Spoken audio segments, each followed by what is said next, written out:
Alita Hearn was born in the year 1904. She lived in Plymouth, Michigan. She began attending Plymouth High School as a student in 1917.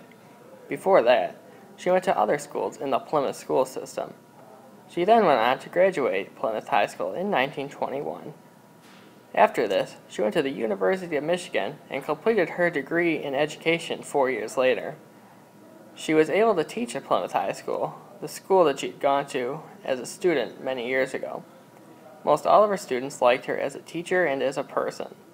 Once a year, around Christmas time, Hearn would have all of her students over to her house for a holiday party.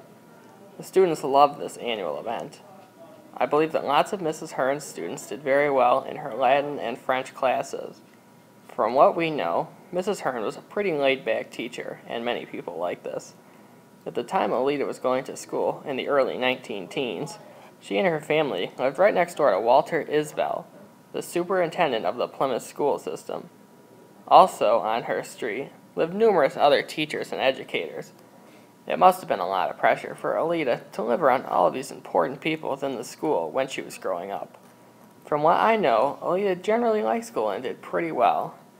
Her mother was a stay-at-home mom and homemaker. Hearn lived in Plymouth almost her entire life and is buried in Riverside Cemetery in Plymouth. She did, however, die in Ohio. To my knowledge, Alita never lived in Ohio, but she did pass near Cleveland. I assume she just moved there or was visiting somebody in the area when she died. It was 1967 when she died. She had either been in school or teaching in a school for the vast majority of her years. I did find 2 addresses for Mrs. Hearn, both of which were in Plymouth, one on Ann Arbor Road and the other on Ann Arbor Trail. I think the later address, the more recent address, was from when she finally moved out of her family's house and into her own home. She was never married. I don't know if she dated much, but there is no record of a husband for her.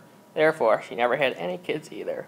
Her career kept her pretty busy, and she loved what she did.